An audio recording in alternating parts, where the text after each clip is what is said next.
What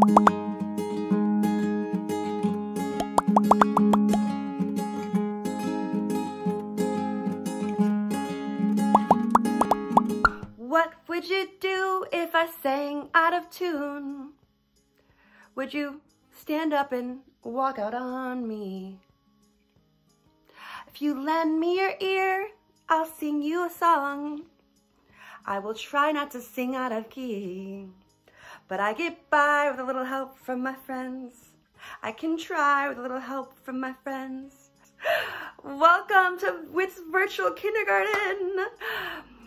Thank you so much for being here. I am Lori, and I sang that song again as I did the first day because it's so very true and beautiful.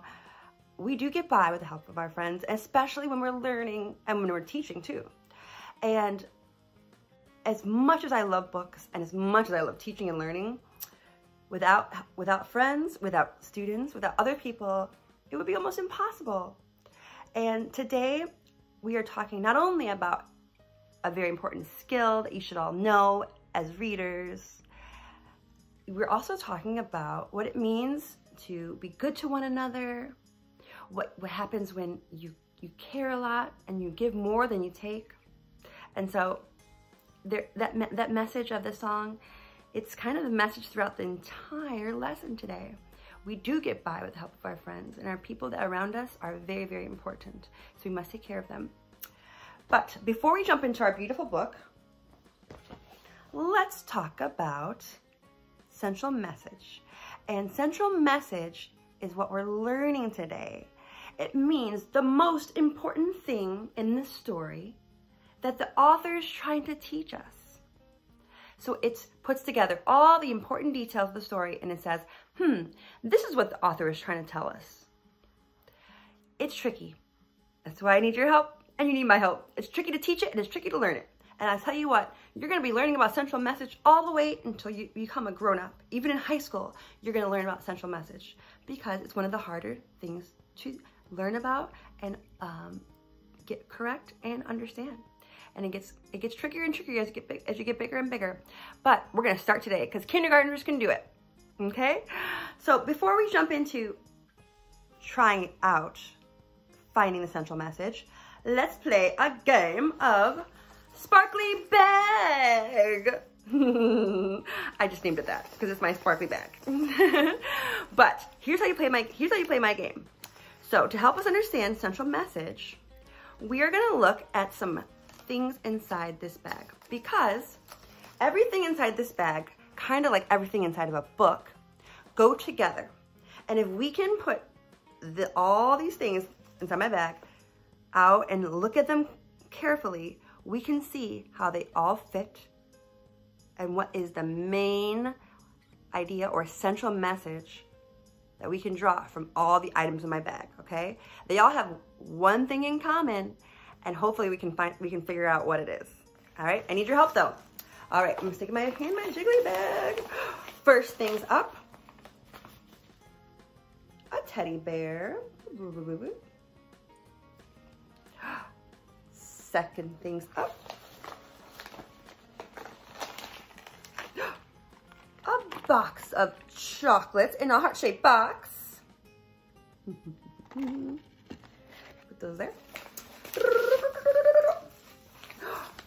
We have heart-shaped glasses. Woo! One of my favorites. Boop, boop, boop, boop, boop, boop. And finally, we have 2 pieces of paper, it seems. Oh, I know. My good friend, Gigi, she drew this for me. What does this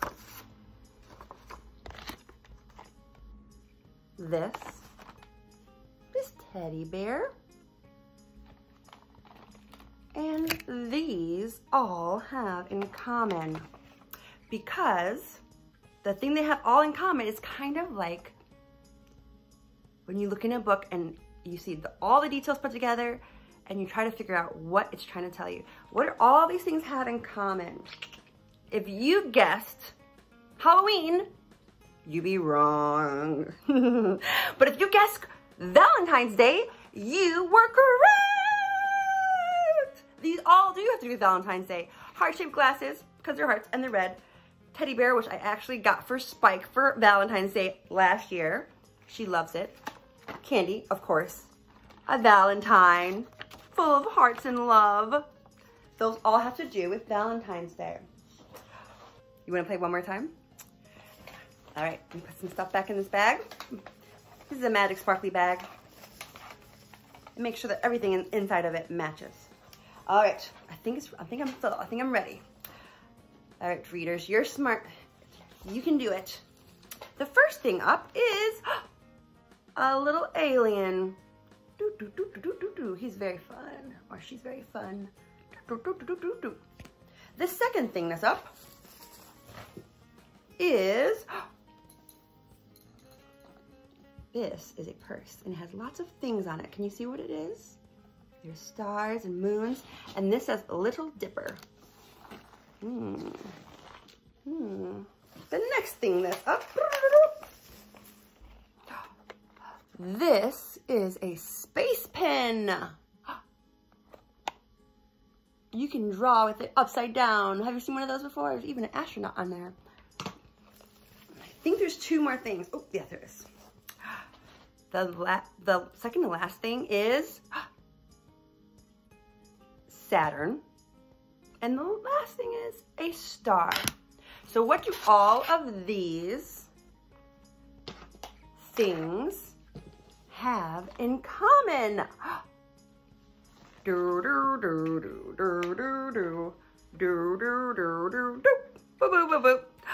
If you guessed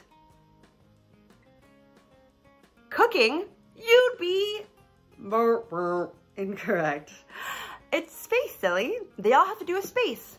Moons and stars in dark space. Space pen, astronaut pen, alien from space, stars, and more planets. If you read a book with all of those things inside of it, talking about all those ideas, probably the central message would have to do with space. When we want to find the central message, what the author is trying to teach us, kind of like what I'm trying to teach you, you must look at the big important details and put them together to draw a conclusion.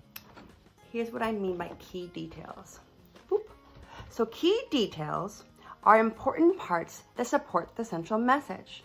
Key meaning you need them to open up the central message. They're so important.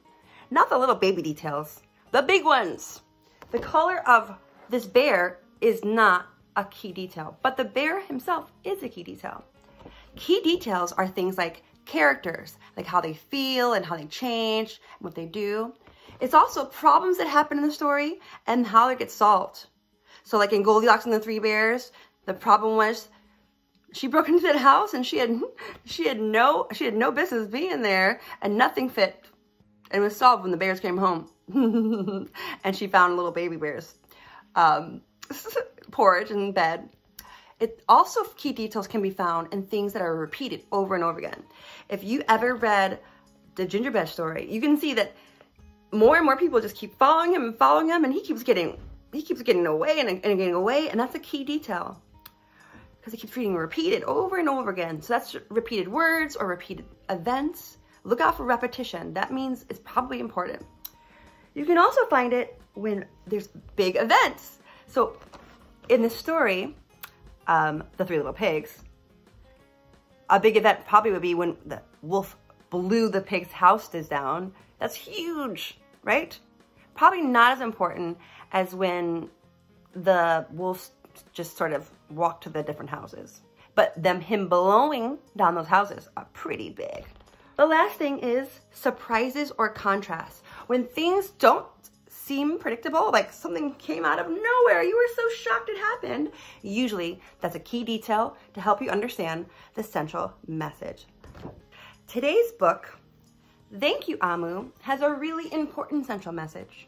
And I think you can find it in a lot of those key details that we were talking about. You can find it in things that are repeated. You can find it in things that happen, big events. You can find it in the problem and the solution. And you can definitely find it in the characters' feelings. We're going to look at all those things, put them together at the end, and try to figure out what is the author trying to tell us.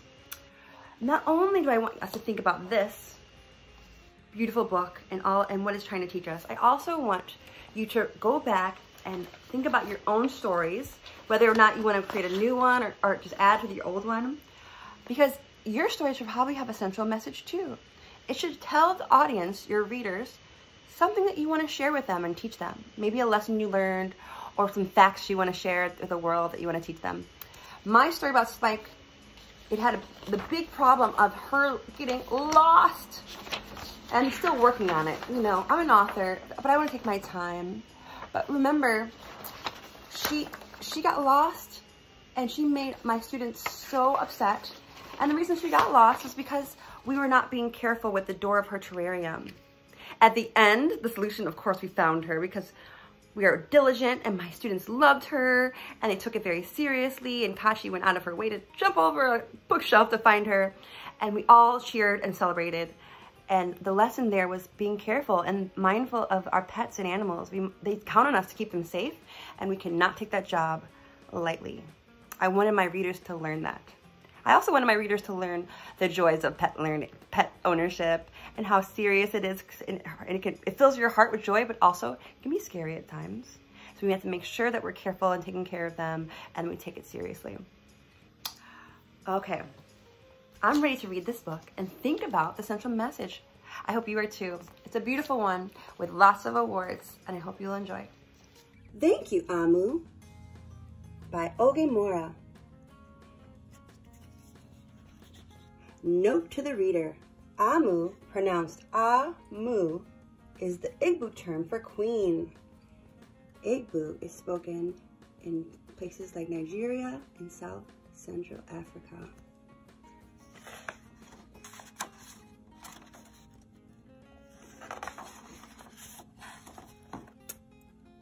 On the corner of 1st and Long Street, on the very top floor, Amu was cooking a thick red stew in a big fat pot for a nice evening meal. She seasoned and stirred it and took a small taste. What a delicious stew, Amu said. Tonight's dinner will surely be the best I ever had.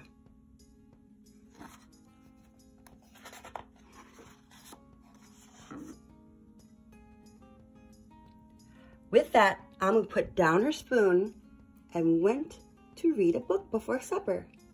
As the thick red stew simmered on the stove, its scrumptious scent wafted out the window and out the door, down the hall, toward the street, and around the block, that's far away, until, knock, someone was at the door. When Amu opened it, she saw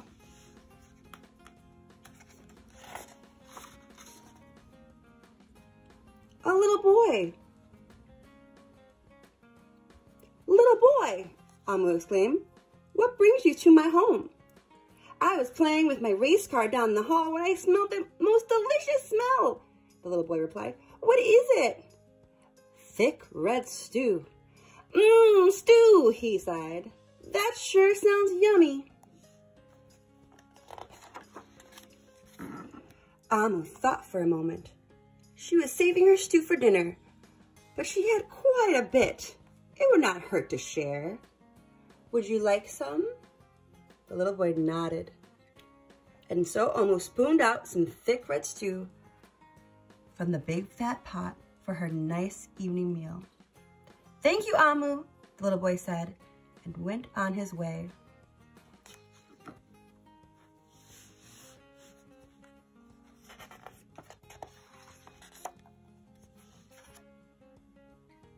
With that, Amu closed the door and went back to her book.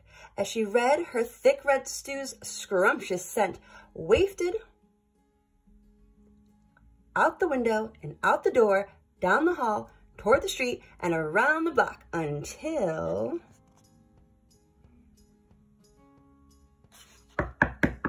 Knock, knock. Someone was at the door, and when Amu opened the door, this time she saw... Notice that stew wafting smell went right into that little boy's bowl. I wonder who it's going to be this time.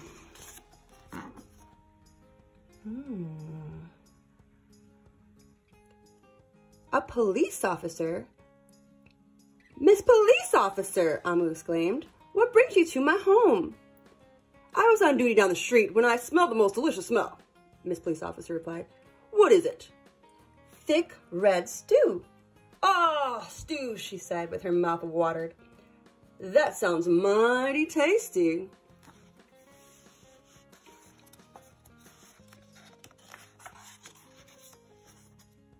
Amu thought for a moment. There was still enough to share. Would you like some? The police officer nodded. Once again, Amu spooned out some thick red stew from her big fat pot for her nice evening meal. Thank you, Amu, the officer said, and went on her way. I'm noticing a pattern. This might be a key detail.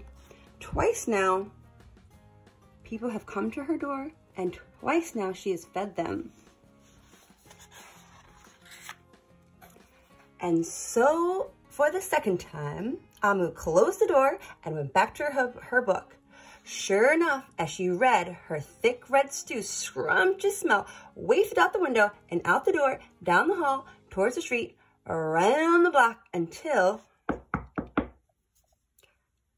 That's a pattern. Take a note of it.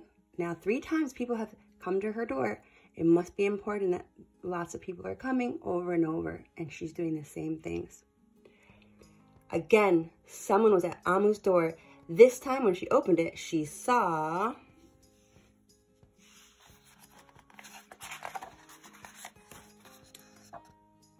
a hot dog vendor. Mr. Hot Dog Vendor, Amu exclaimed, what brings you to my home? I was selling hot dogs down the block when I smelled the most delicious smell, Mr. Hot Dog Vendor replied. What is it? Thick red stew. Ooh, stew! The vendor licked his lips. That sounds delectable. What do you guys think she's gonna do? You predicted. Give him some stew. I think you were correct. Let's see. So Amu spooned out some thick red stew from her big fat pot for her nice evening meal. Thank you, Amu, the hot dog vendor said, and went on his way. So that's 3 different people came to her door and she fed them. And they also keep telling us about how delicious her stew is.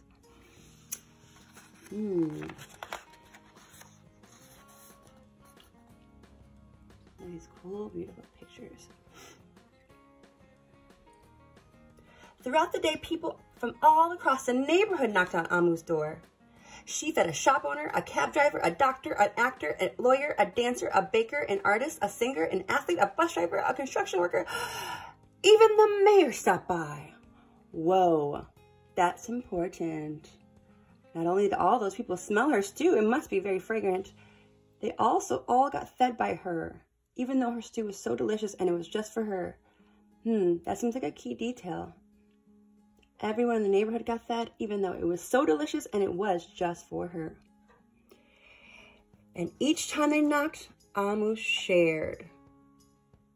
So not only did people knock and came from miles around for Amu, she always shared. Soon the sky darkened, the streetlights brightened, and was finally time for dinner. But when Amu opened her big fat pot of thick red stew for her nice evening meal, it was empty. Oh no, what is she gonna eat for dinner? This seems like a big event.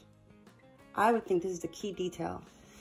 Poor Amu was so generous and now she has nothing to eat for dinner. Amu sniffled. There goes the best dinner I ever had. Sorry and blue, she sat at the table with an empty pot.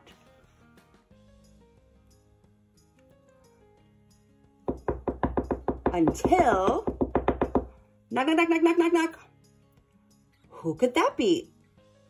Amu wondered. When she opened her door, she saw... The little boy? The police officer? The hot dog vendor? The shop owner, the cab driver, the doctor, the actor, the lawyer, the dancer, the baker.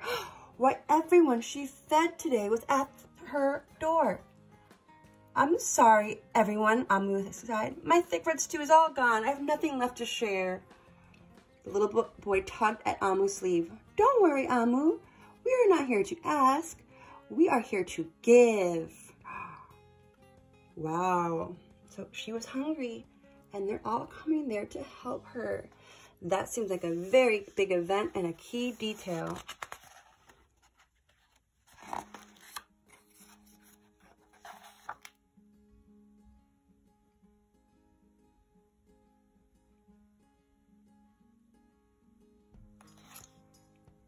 The police officer carried in a fresh salad. The mayor entered it with a roast chicken. The baker bought a collection of sweet goodies. Even the little boy presented Amu with something special in a shiny red envelope. Everyone who had knocked on Amu's door that day squeezed inside her tiny apartment, and together they ate, danced, celebrated. While Amu's big fat pot of thick red stew was empty, her heart was full of happiness and love. This seems like a huge detail. All of them gave her more food than she could ask for, a party, gifts, and now she's full of happiness and love. After all that giving and an empty pot, how does she feel now at the end, and how does everyone else feel at the end? That seems like a huge detail to help us learn about the central message. The letter says, "Thank you, Amu. The dinner was the best she had ever had." Let's read the author's note too. Maybe that'll help us get to the central message, since the author is the one who wrote it. In Igbo, the Nigerian language of my parents, Amu means queen. Yet for me, growing up, it meant grandma. When my grandma's mother cooked, she danced and swayed her hips to the radio as she stirred what was often a large pot of stew. In the evening, my family would come together at the dinner table for her meal. If a neighbor was visiting, they were invited. If a friend had stopped by, they were invited. Everyone in the community had a seat at my grandmother's table. While my grandmother has since passed away, her giving heart has stayed with me, and I see it in my mother, my godmother, my teachers, my mentors, and the other countless powerful women who have shaped my life. This book is a celebration of their love and giving spirit. Thank you. So that's a huge detail. The author just gave us what this book is all about. Now it's your turn. Go back to the activity packet and fill out, what do you think the main details are and what the central message of this book could be? Wow, readers, wasn't this full of beautiful pictures and lots of the things we talked about?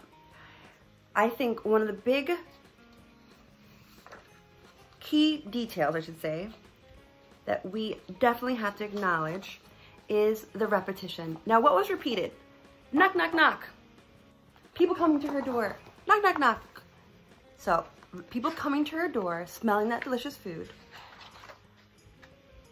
So she must have something so important. She must have something so delicious that everyone would love it. That means it's very valuable, and she really wanted it. But not only did people come to her door each time, but she kept giving, giving, giving, giving. She always said yes. So that's also repeated. That must be very important. Did you notice a big event that happened? I sure did. This is a huge one. They took all of her soup, and she felt. Her feelings were obvious. Look at her face. That's a huge detail. She had no soup to eat for dinner. And that was supposed to be her favorite dinner. Her problem was that an empty pot. But, do you guys remember the solution? They came back. The solution was they all gave her a feast and a party. And she was happier than ever. That's a huge detail. If we think about how much she gave over and over and over again, how she suffered and she didn't have any soup for herself, but then she got a whole party who loved her, and people celebrated, and she had the tastiest meal of her life. What do you think the author's trying to teach us? I think it's trying to teach us that it's better to give than receive, and that the more we give, the more love we get back in return. What do you think? If you have a different answer than me, that's okay, but you should have key details to prove that your idea is correct. The central message that you're trying to say, or that you believe is true, is correct. You must use those key details to prove that the central message is what you think it is. All right, boys and girls, thank you for joining me. I hope that you had fun, and I hope that this virtual kindergarten was inspiring and fruitful, and you learned a lot, and I sure hope that I see you again soon. Thank you so much for being here, and thank you for being my friend and helping me get by and listening to me. Have a wonderful rest of your school year.